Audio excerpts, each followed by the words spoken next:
তো হ্যালো বন্ধুরা, সুস্বাগতম। তোমরা সকলে কেমন আছো? আশা করি সকলে খুবই ভালো আছো। তো আজকে ব্লগটা আমি শুরু করছি, দেখো আমাদের ঘর গোছানো থেকে। সকালে উঠে বর খাওয়া দাওয়া করে বেরিয়ে গেছে কাজে। আর ছেলে হচ্ছে আমার ছোট ছেলেকে নিয়ে অঙ্গনারী স্কুলে যেতে হয়, সেখানে গেছে। আমার বড় ছেলে নিয়ে চলে গেছে। তো আমি এখন দেখতে পাচ্ছ ঘরের সব কিছু গুছন গাছন করছি। এইখান থেকেই আমার ব্লগটা আজকে শুরু করছি।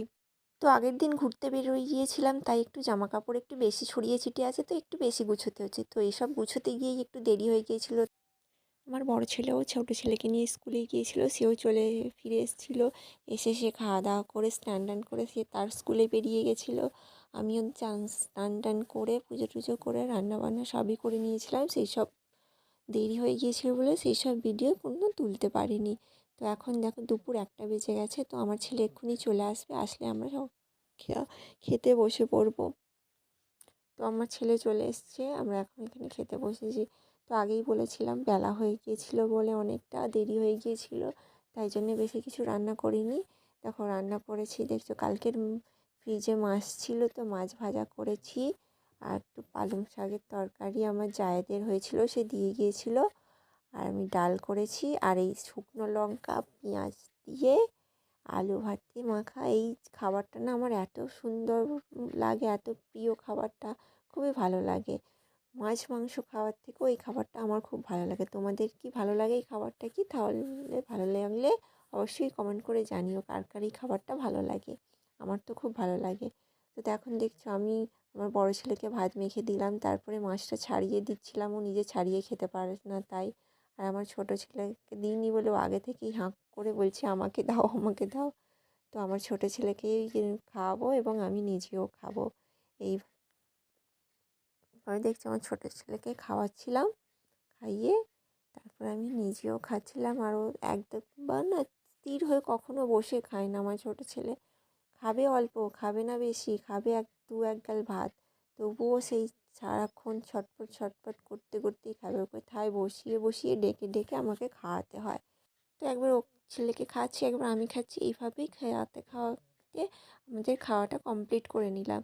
দুপুরে খাওয়া দাওয়ার পরে আমার বড় ছেলে আবার স্কুলে বেরিয়ে গিয়েছিল, আমার ছোট ছেলেকে নিয়ে আমি একটু ঘুমিয়ে পড়েছিলাম। তো ঘুম থেকে উঠে তারপরে দেখো আমি বেরিয়ে পড়েছি। কোথায় বেরিয়ে পড়েছি? আমাদের না এখানে একটা সমিতি থেকে গ্রুপ আছে, যেখানে 10 জন মহিলা মিলে একটা গ্রুপ তৈরি করে তোমার যদি কোনো আর্থিক সমস্যা থাকে সেই থেকে লোন তুলতে পারো ব্যাংক থেকে। তো সেই গ্রুপেরই মিটিং ছিল, তো আমি সেই মিটিংয়ে চলে গিয়েছিলাম। তো আজকে সবাই আসেনি, এসেছিলো মাত্র আমরা তিনজনেই ছিলাম।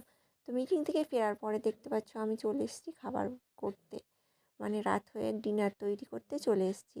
তো বর একটু বাদেই বর চলে আসবে, সন্ধেও হয়ে গেছে। তো আমি এখন বরের জন্যে গরম গরম লুচি ভাজতে শুরু করে দিয়েছি। তোমাদের কি লুচি ভালো লাগে গরম গরম? আমার তো ভীষণ ভালো লাগে। আমার বরের আমার ছেলেদের ভীষণ প্রিয় এই খাবারটা। ওরা রুটি একদম খেতে চায় না, ওদেরকে লুচি পরোটা এইসব করে দাও তো খাবে, রুটি করে দিলে একদম খাবে না। আমার বড় ছেলে তো আবার রুটি দেখলেই কাঁদতে বসে পড়ে যে খাবো না আমি মা, এইভাবে এই কাঁদতে থাকে যতক্ষণ, তাকে খুবই বকাঝকা করে আমি রুটি খাওয়াতে পারি। সেই কারণেই আমি লুচি পরোটাটাই একটু বেশি বানাই, যাতে ওরা একটু মন দিয়ে ভালো খুশি হয়ে খায়। তো আমি চলো ক্যামেরা ধরার লোক নেই বলে আমি একা একাই একবার করে ক্যামেরা ধরছিলাম আর খাবার করছিলাম। তো লুচি বানানোর পরে আমি আবার চলে এসেছি পাঁপড় ভাজতে। এই পাঁপড়টার নাম হচ্ছে আমাদের এখানে ঢ্যাঁড়স পাঁপড়। তোমাদের ওখানে এই পাঁপড়টার নাম কি সেটা একটু জানিও, হ্যাঁ। জানতে ইচ্ছা করে কাদের জায়গায় কোন জায়গায় এই পাঁপড়টার কীরকম নাম। আর দেখছো আমি এই পাঁপড়টা আমার ছোটো ছেলে না খেতে খুব ভীষণ ভালোবাসে। তাই ভাবলাম যখন লুচিটা ভাজছি কড়াইতে তেল ছিল অনেকটা, তো ভাবলাম একটু তার ছোটো ছেলের জন্য পাঁপড়ও একটু ভেজে নিই, তাই জন্যে পাঁপড় ভাজছিলাম একটু। আর আমার পাঁপড় ভাজা হয়ে যাওয়ার পরে আমি দেখছি চলে এসেছি এখন সিমাই বানাতে। তো এই লুচি আর পরোটার সঙ্গে আমার বর সিমাই খেতে খুব ভালোবাসে। তো তোমরা লুচির সঙ্গে কী খেতে ভালোবাসো একটু কমেন্ট করে জানিও তো। আর বরের পছন্দের খাবার বানাতে তো খুবই ভালো লাগে, তাই না? পছন্দের প্রিয় মানুষের জন্য প্রিয় প্রিয় তার খাবার বানাতে আমাদের ঘরের মহিলাদের খুবই ভালো লাগে।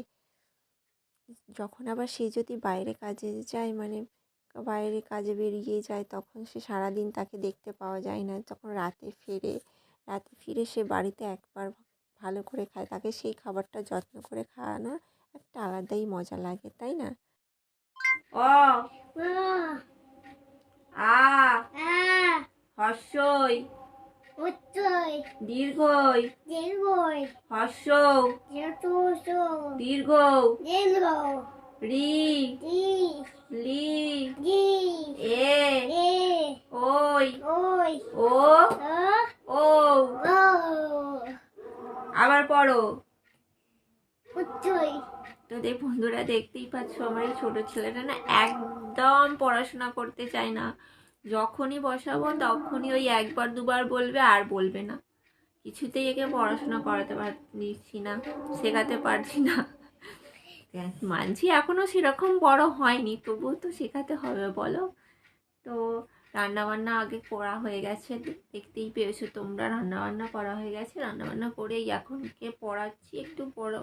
তো আমার বড় ছেলে গেছে টিউশন, এখনও আমার বর এখনও আসেনি, এখন বাজে 7টা সন্ধে। তো আর আধ ঘন্টা পরে চলে আসবে। তো আজকের ভিডিওটা এখানেই শেষ করছি। টাটা, ভালো থেকো, সুস্থ থেকো সকলেই। আবার আসবো কাল নেক্সট অন্য কোনো ব্লগ নিয়ে। Tata tata.